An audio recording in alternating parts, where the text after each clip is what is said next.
सभी व्यूअर्स का हमारे चैनल LISP ई एजुकेशन में स्वागत है। आपके सहयोग ने हमारे चैनल को कंप्यूटर एजुकेशन के टॉप चैनल्स में से एक बना दिया है। साथ ही अब हमारे चैनल्स के वीडियो इंडिया में ही नहीं बल्कि यूके में भी देखे जा रहे हैं। इसके लिए आप सभी का बहुत बहुत धन्यवाद। हमारे इस चैनल में आप कंप्यूटर के लगभग सभी फील्ड्स से रिलेटेड ट्यूटोरियल्स को देखेंगे। हमारे यहाँ रेगुलर और ऑनलाइन क्लासेस भी उपलब्ध है, जिसके लिए दिए गए नंबर पर व्हाट्सएप करें या मेल करें और इसी सहयोग के साथ चैनल को शेयर और सब्सक्राइब करते रहिए। तो आइए शुरू करते हैं आज की क्लास। आज हम सेल एड्रेसिंग के बारे में समझेंगे। एक्सेल में किसी फॉर्मूले में सेल को एड्रेस करने के तीन तरीके यूज किए जाते हैं। इन्हें सेल एड्रेसिंग कहा जाता है।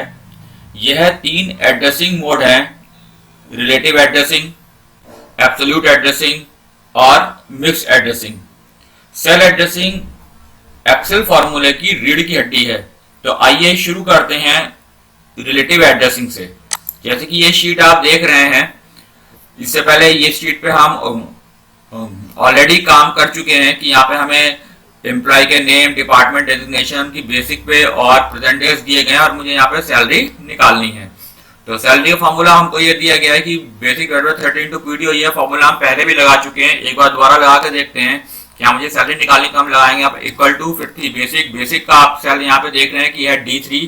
तो मैंने यहाँ पे लिखा D3, फिर डिवाइडेड बाई 30 और इनटू पीडी। तो पीडी का सेल है E3, तो यहाँ पे दिया मैंने E3 और एंटर करेंगे तो इसकी ये सैलरी निकल के आ जाती है। और अब जब हम इसको फॉर्मूले को कॉपी करते हैं तो सभी एम्प्लॉय की सैलरी को कैलकुलेट करके दिखा देता है। तो यहाँ पे आप देख रहे हैं कि यहाँ पे मैंने ये फॉर्मूला दिया D3 और 30 इंटू E3। इस तरीके से आपको ये फॉर्मूला यहाँ पे दिखाई पड़ रहा है फॉर्मूला बार पे। इसी को फॉर्मूले को अगर मैं इस सेल पे लाके देखूं, मैंने सेल को सिलेक्ट किया, तब आप देखेंगे कि यहाँ पे फॉर्मूला क्या हो गया D7 डिवाइडेड 30 इंटू E7, जबकि मैंने फॉर्मूला यहाँ पे क्या दिया था D3 E3। तो यहाँ पे चूंकि फॉर्मूला आप देख रहे हैं यहाँ पे ये हो गया D7 डिवाइडेड 30 इंटू E7। इसी तरीके से अगर आप यहाँ पे लाके देखेंगे तो यहाँ पे हमारा फॉर्मूला हो गया D13 30 इंटू E13। यानी कि जैसे जैसे हम अपने सेल को चेंज कर रहे हैं, फॉर्मूले में भी हमारा चेंज होता चला जा रहा है। तो ये जो एड्रेसिंग है, इसीलिए इसको बोला जाता है रिलेटिव एड्रेसिंग, की जिस सेल पे हम फॉर्मूला दे रहे हैं वो सेल हमारा कहलाता है सोर्स सेल। यानी कि यहाँ पे हमारा सोर्स सेल क्या है, ये जो कि हमने फॉर्मूला इस सेल पे दी F3 पे, ये हमारा कहलाएगा सोर्स सेल। और जिस सेल पे अगर हम फॉर्मूले को देख रहे हैं, मान लो मैं इस सेल पे देखता हूं, तो ये मेरा हो गया इस टाइम टारगेट सेल। अगर मैं इस पे देखूंगा तो ये मेरा कहलाएगा टारगेट सेल। तो जो भी आप सेल पे देखते हैं वो हमारा कहलाता है टारगेट सेल। तो रूल ये है कि जब भी हम किसी सेल पे कोई फॉर्मूला देते हैं, यानी कि सोर्स सेल पे, और उसको कॉपी या मूव करते हैं, तो सोर्स सेल के रिलेटिव टारगेट सेल तक पहुंचने में जितने भी रो या कॉलम का चेंज होता है, एक्सेल फॉर्मूले में उतने ही रो या कॉलम का चेंज कर देता है। जैसे कि मैंने यहाँ पे फॉर्मूला दिया था D3 30 इंटू E3, यानी कि यहाँ पे जो मेरा फॉर्मूला मेरा ये दिया, और जब मैं यहां से इस सेल पे आया तो अब हम यहाँ से यहाँ देखेंगे कि मेरा क्या चेंज हुआ। यहाँ पे मेरा कॉलम क्या था F, और यहाँ पे मेरा कॉलम क्या F। तो यानी कि जब हम यहाँ से सोर्स सेल से जब टारगेट सेल पे आए तो मेरा कॉलम चेंज नहीं हुआ, यानी कि F का वो F ही रहा। लेकिन यहाँ पे रो हम देखते हैं, रो मेरी यहाँ पे क्या थी 3, और जब यहाँ पे रो मेरी क्या हो गई 10, यानी कि रो में हमारा चेंज हो गया। यानी कि जब हम सोर्स सेल से टारगेट सेल तक आए तो हमारा कॉलम तो चेंज नहीं हुआ, दोनों जगह F ही रहा, लेकिन मेरी रो चेंज हो गई। यहाँ पे 3 थी, यहाँ पे 10 हो गई। यानी कि यहाँ से यहाँ तक आने में,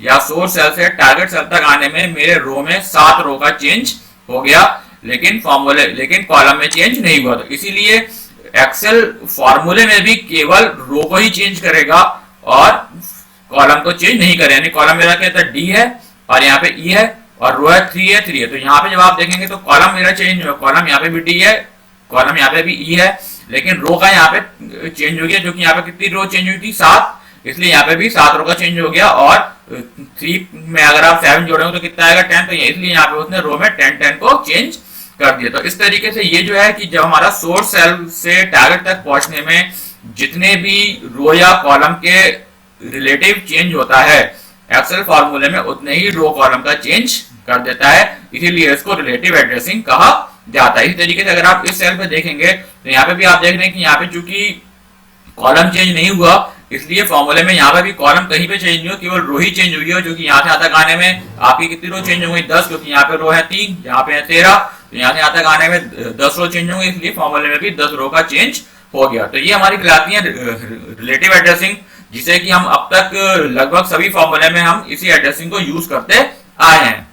अब हम एक दूसरा सिनेरियो देखते हैं, जिसमें कि यहाँ पे मुझे मान लिया कि किसी होटल के कस्टमर के नाम हो, वो कितने दिन होटल में रुके ये दिया हुआ है, और यहाँ पे उसका रेंट पर डे दिया हुआ है कि इसका किसी होटल का रेंट पर डे जो है वो ये दिया हुआ है 800 है, और यहाँ मुझे निकालना है अमाउंट। अब अमाउंट क्या होगा कि जितने दिन कस्टमर रुका और इनटू जितना उसका एक दिन का रेंट है।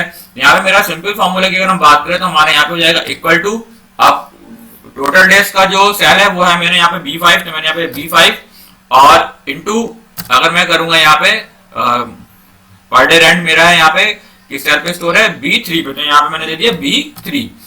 अब आप जब एंटर करेंगे तो देखेंगे आप कि इसका तो अमाउंट निकल के आ गया, क्योंकि ये 10 है ये 8 है, मल्टीप्लाई करेंगे तो 8000 आ गया, यानी कि यहाँ पे ठीक आ गया। लेकिन अब अगर मैं इस सेल को कॉपी करता हूँ इस फॉर्मूले को, तो आप देख रहे हैं कि यहाँ पे तो आ गई वैल्यू, यहाँ पे कुछ अलग अलग वैल्यू निकल के आ रही है। तो अगर मैं देखूंगा यहाँ पे फॉर्मूला तो मेरा क्या हो जाएगा, यहाँ पे अब आप फॉर्मूला देख रहे हैं कि यहाँ पे हो गया B6 इंटू B4, यानी कि B6 कौन सा सेल हुआ ये वाला टोटल डेज, और B4 हो गया ये वाला।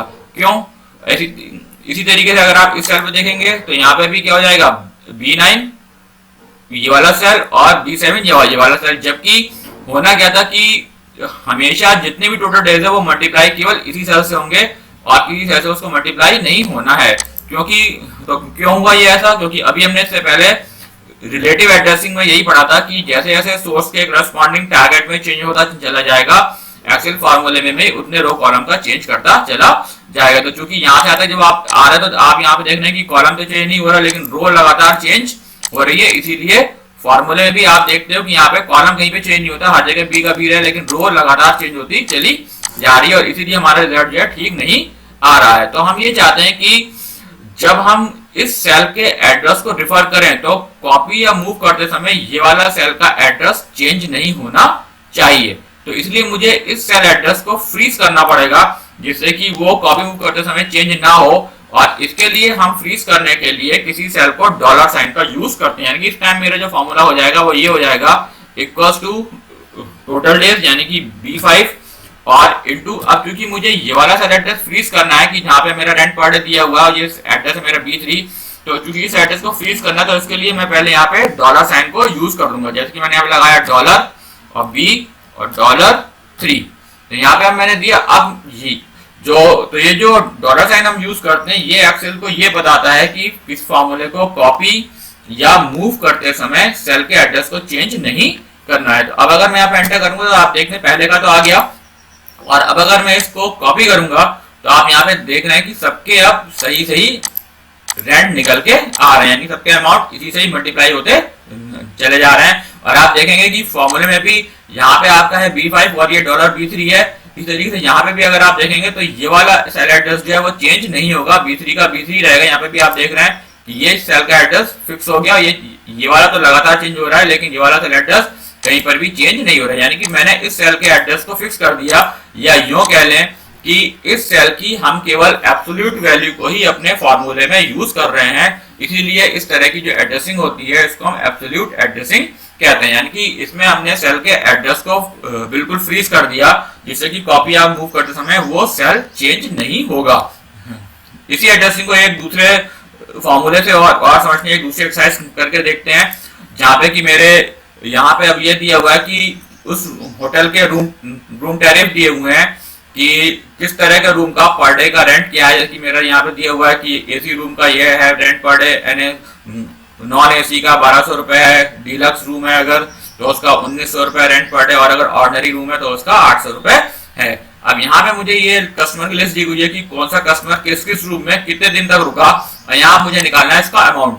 तो अब यहाँ पे हमारा सीधा फॉर्मूला नहीं लगेगा, क्योंकि अब ये हमारी क्या है कि हमें रूम टाइप के अकॉर्डिंग उसका अमाउंट निकालना किया है। जैसे कि अगर वाला कस्टमर एसी रूम में रुका है तो उसका टोटल किससे मल्टीप्लाई होगा, एसी वाले रूम पर रेंट से मल्टीप्लाई होगा। इस तरीके से अगर कोई कस्टमर डीलक्स में रुका है तो उसका टोटल डेज जो है वो डीलक्स वाले से मल्टीप्लाई होगा। जो नॉन एसी में रुका है उसके टोटल डेज नॉन एसी वाले से मल्टीप्लाई होंगे।